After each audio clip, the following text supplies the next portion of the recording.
Vigo is napping, so let's talk xpens. When my husband and I decided to get a dog, I did a lot of research around what was the best way to start integrating the puppy into our home and into our lives. Xpens were something that came up a few times, and there were a few different reasons why I really liked the idea of them. The first is actually for the puppy's safety. So I work from home and I wanted to put myself in a position where I didn't have to constantly be looking around the house for the puppy and making sure he wasn't chewing on shoes or chewing on furniture. The problem with giving your puppies access to the whole house as well is that we're not the only things that reinforce their behavior, right? So if your puppy goes for your expensive shoes and is chewing on those shoes, the joy of chewing on the shoe is reinforcing that behavior. So we want to nip it in the bud and prevent that from happening. The second reason why this has proven to be such a great choice for us is from a potty training perspective. So yesterday I made a video about how we potty trained Vigo within a week, and I had a theory that one of the reasons why he learned so fast where to go potty was because he had his designated xpen space. Now yesterday my husband decided to walk him to his potty spot instead of carrying him, and poor Vigo, on his way out the door, he hadn't been to the bathroom in a few hours. He actually ended up going right outside the door but inside the house. I don't blame the guy. We hadn't taken him out fast enough. But it was interesting that he didn't pee in his pen, but he peed in the house. So he's very much seeing his pen as his den and his space. The other thing to mention around potty training is today, Vigo actually had 2 accidents. On both of these occasions though, he started freaking out. He was crying, he was barking, he was jumping against the side of the pen, and I was like, oh my gosh, what's wrong with him? We had just taken him outside.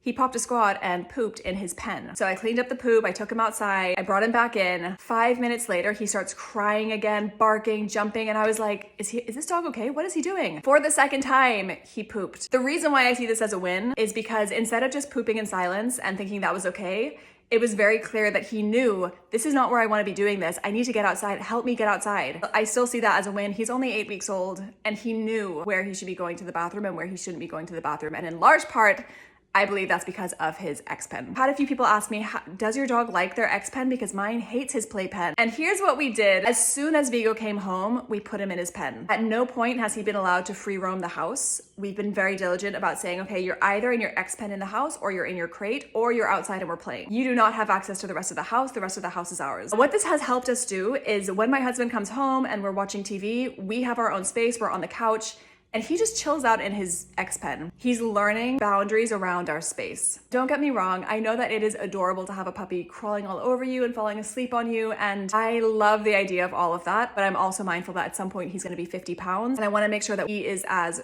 well behaved as possible, and we always have to be remembering that the way that we treat them as puppies is what they will expect as they get older. With that said, I honestly don't have much advice for anyone who hasn't done this approach in terms of putting the puppy in the xpen from day one. I would imagine that it's probably much harder to have your puppy free roaming and then put them in the xpen. Obviously, we don't want Vigo to be in that xpen forever. We definitely want him to grow up and be able to roam the house freely and live his best life, exploring and sniffing, but not quite yet. And the way that we're going to graduate him up to the whole house is that first, once he's kind of mastered this little space, we'll likely extend it to the rest of the kitchen. Then extend it further, maybe after a week or two, to include the dining room, and then maybe after a week or two to include the living room. And we're basically gonna be inching the xpen further and further out to give him more and more space, but again, at a pace with which he can't fail. So if, for example, we open him up to the dining room and then we find that he's chewing the dining room furniture, we would then close that off again and take a step back and say, okay, we're gonna reduce his access. It's really a step up, step down process.